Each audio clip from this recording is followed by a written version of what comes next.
Hello, bonjour. Bah écoutez, je sais pas quand est-ce que j'avais fait ça la dernière fois, mais bon, on est toujours au même point, hein, c'est le même spot là.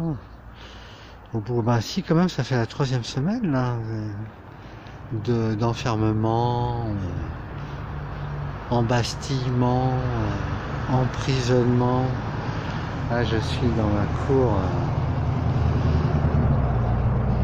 Et je subis les impérities des gouvernements et la phobie et aussi l'idée qu'au fond les modèles vont gagner, persuadé, tout le monde hein, d'ailleurs, oui, ça y est, les États-Unis, l'Inde, la Grande-Bretagne, le Royaume-Uni, tout le monde s'y met. Vous allez voir ce que vous allez voir.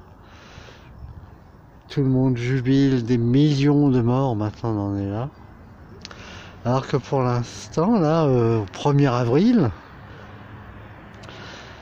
on est dans les 40 000 morts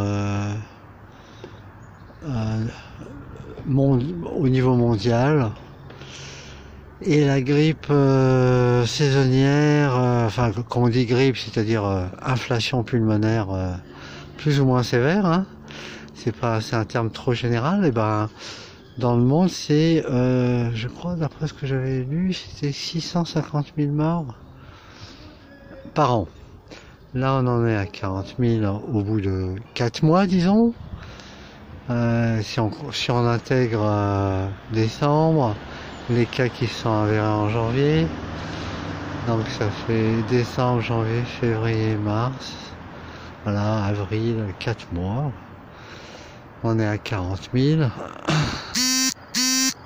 donc on va voir si c'est exponentiel comme ils disent, enfin bon bref, mais ce qui est énervant c'est même plus ça maintenant,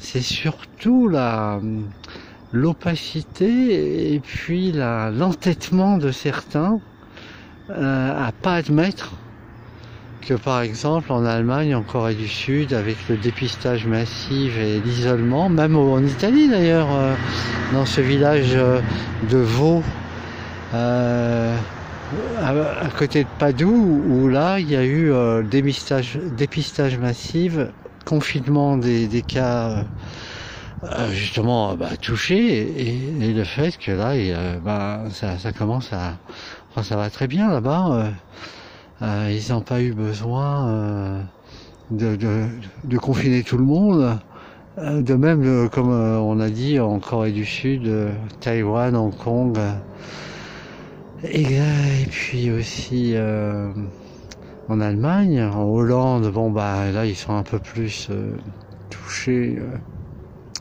Mais bon, et surtout parce qu'il y a une pression incroyable. Regardez en Inde, en Afrique, il y a vraiment cette idée. Alors est-ce qu'ils articulent ça avec des prêts ou du genre si vous confinez pas, si vous obéissez pas à nos modèles, quand ça va se dérouler, on vous aidera moins, vous serez pas prioritaire. Enfin, je sais pas exactement comment au niveau de l'OMS et des différents instituts ça se constitue, mais regardez en Afrique, en Inde, le peu de cas.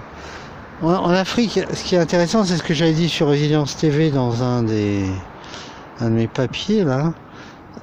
Comme c'est une population très jeune, c'est un ancien ministre du Bénin qui le disait, fort possible, en plus du fait que certaines populations sont génétiquement favorisées dans les résistances immunologiques, et bien que justement en Afrique il y ait moins de cas précisément à cause de cette immunité-là.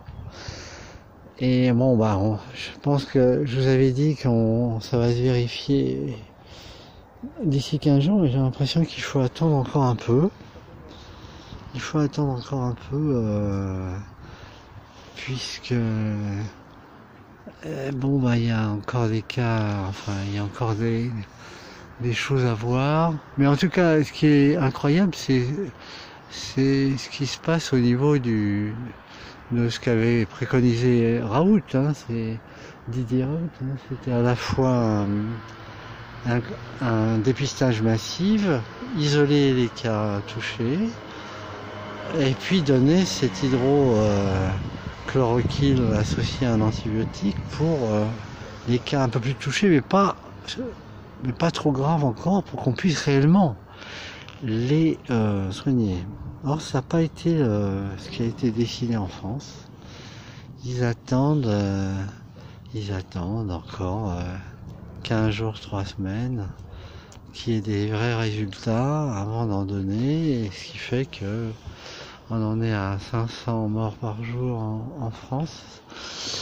Voilà. Donc, mais ça va être intéressant, parce que si ça s'avère exact, parce qu'il y a une étude chinoise qui, sur 1300 cas, je crois, a spécifié que c'était encourageant. Enfin, que le groupe à qui on avait donné avait des résultats plus encourageants que le groupe à qui on n'avait pas donné. Hein. Ça, c'est pas un match qui a sorti ça il y a 2 jours. Eh bien, les choses peut-être vont se vérifier un peu plus, mais là il y aura de graves conséquences, hein, d'énormes conséquences, je pense, en termes de responsabilité, grave responsabilité d'ailleurs. Bon, sinon, bah écoutez, c'est dommage qu'on subisse donc ces conséquences et qu'il fasse beau, que je puisse pas aller nager, ça m'énerve un peu. Et puis, bah écoutez, j'espère à bientôt. Au revoir.